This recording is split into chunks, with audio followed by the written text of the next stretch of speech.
Welcome back to freedom circus. ನಮ್ಮ ಯುವಜನತೆಗೆ ದೇಶಾಭಿಮಾನ ದೇಶಪ್ರೇಮ ಇಲ್ಲ ಅಂತಲ್ಲ, ಆದರೆ ಅದನ್ನು ಅಭಿವ್ಯಕ್ತಗೊಳಿಸುವಂತಹ ರೀತಿ ಅವರಿಗೆ ಗೊತ್ತಿಲ್ಲ. ಹೀಗಾಗಿನೇ ಕೆಲವರಿಗೆ ನಾವು ಪ್ರಶ್ನೆ ಕೇಳಿದಾಗ ಆತ್ಮವಿಶ್ವಾಸದಿಂದ ಕೆಲವರು ಉತ್ತರ ಕೊಟ್ಟರೆ, ಇನ್ನು ಕೆಲವರು ಸ್ವಲ್ಪ ಸರ್ಕಸ್ ಪಟ್ಟರು. ಅಂತಹ ಸರ್ಕಸ್ ಪಟ್ಟವರಿಗೆ ನಮ್ಮ ಹಿರಿಯರಿಂದ ಒಂದಿಷ್ಟು ಕಿವಿ ಮಾತನ್ನು ಹೇಳಿಸ್ಬೇಕಲ್ವಾ? ಹಾಗಿದ್ರೆ ಹಿರಿಯರು ಕಿರಿಯರಿಗೆ ಏನಂತಾರೆ ಇಲ್ಲಿದೆ ನೋಡಿ. ನಮ್ಮ ಜೊತೆ ಅವರು ಪೈಲಟ್ ಇದ್ದಾರೆ. ಸೊ ಅವರಿಂದ ಒಂದು ಸ್ವಲ್ಪ ಯೂತ್ಗೆ ಒಂದಿಷ್ಟು ಕಿವಿ ಮಾತು. ಸೊ ಹೇಳ್ಬಿಡಿ ಸರ್, ಏನು ಮಾಡಬೇಕು ಅಂತೀರಿ ಈಗಿನ ಯೂತ್ ನೋಡಿದ್ರೆ ನಿಮ್ಗೆ ಏನನ್ಸುತ್ತೆ?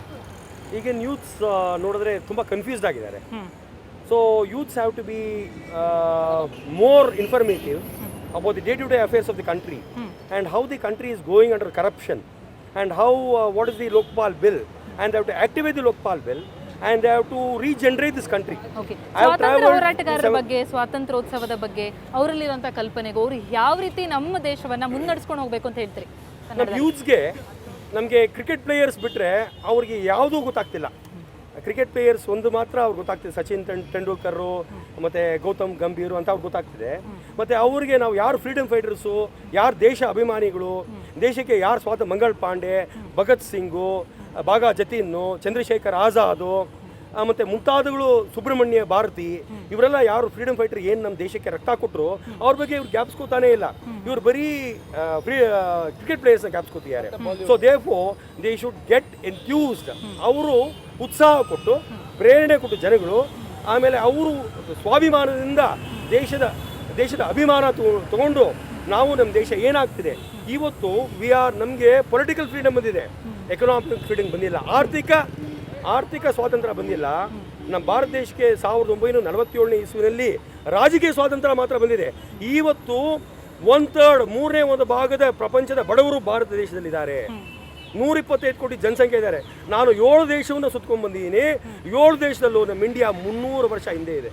ಓಕೆ. ಸೊ ಮುಂದೆ ಬರಲಿಕ್ಕೆ ಯೂತ್ಸು ಭಾಗಿಯಾಗಬೇಕು ಅಂತ ಹೇಳ್ತಾರೆ. ಮುಂದೆ ಬರೋಕ್ಕೆ ಯೂತ್ಸು ತುಂಬ ಚಳುವಳಿ ನಡೆಸಬೇಕು, ರೆವಲ್ಯೂಷನ್, ಕ್ರಾಂತಿ ನಡೆಸಬೇಕು. ಕ್ರಾಂತಿ ನಡೆಸಿದ್ರೇನೆ ಈ ದೇಶ ಅಭಿವೃದ್ಧಿಗೆ ಬರೋದು. ಗೌರ್ಮೆಂಟ್ನ ಚೇಂಜ್ ಮಾಡಬೇಕು, ಪರಿವರ್ತನೆ ಮಾಡಬೇಕು. ರಾಜಕೀಯ ವ್ಯಕ್ತಿಗಳನ್ನ ಪರಿವರ್ತನೆ ಮಾಡೋವರೆಗೂ ಇದು ಈ ಭಾರತ ದೇಶ ಮುಂದುವರಿಸಲ್ಲ. Thank you so much sir. Thank you.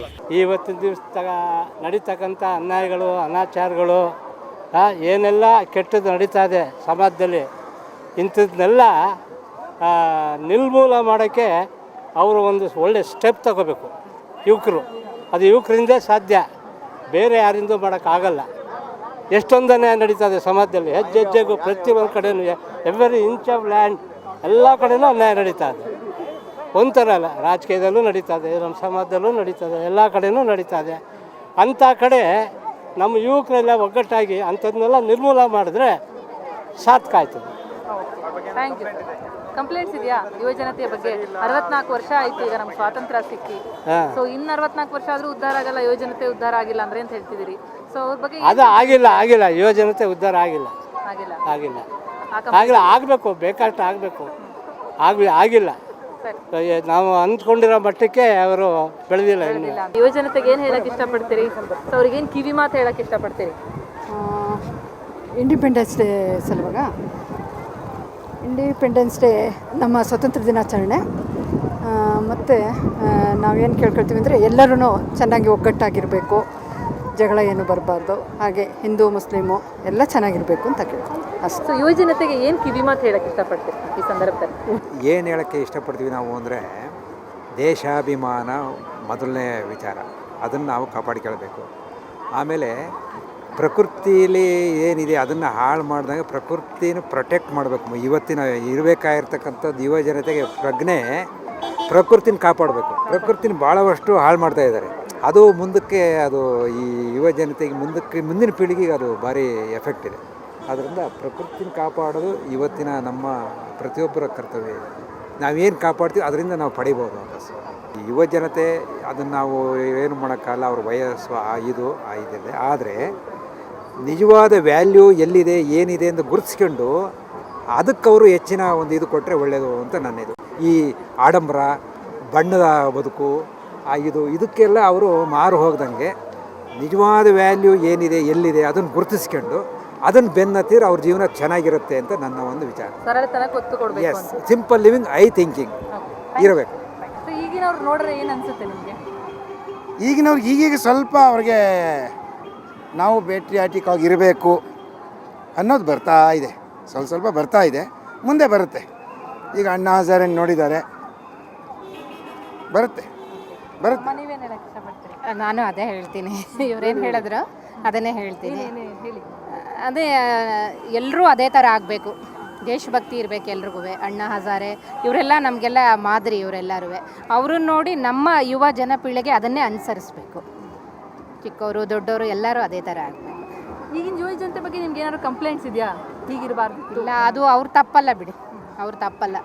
ಈಗಿನ ಯುವ ಜನತೆ ಅಂದರೆ ಪಾಪ ಅವ್ರನ್ನ ಸರಿಯಾದ ಇದರಲ್ಲಿ ದಾರಿಯಲ್ಲಿ ಕರ್ಕೊಂಡು ಹೋದರೆ ಅವ್ರು ಕರೆಕ್ಟಾಗೇ ಇರ್ತಾರೆ ಅವರು. ಸೊ ಅವರು ತಪ್ಪೇನಿಲ್ಲ ಇದರಲ್ಲಿ. ನಾವೆಲ್ಲ ಇಟ್ಕೊಂಡಿದ್ದಷ್ಟು ಸ್ಪೆಷಾಲಿಟಿ ಅವ್ರು ಇಟ್ಕೊಂಡಿದ್ದಾರೋ ಇಲ್ವೋ ಗೊತ್ತಿಲ್ಲ.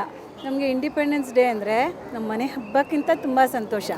V use to wear tricolour bangle, ಸರಗಳು, ಡ್ರೆಸ್ಸು ಎಲ್ಲ ಇಂಡಿಪೆಂಡೆನ್ಸ್ ಫ್ಲ್ಯಾಗ್ ಕಲರು ಮತ್ತು ಡ್ಯಾನ್ಸ್ ಎಲ್ಲ ಮಾಡ್ತಾಯಿದ್ವಿ.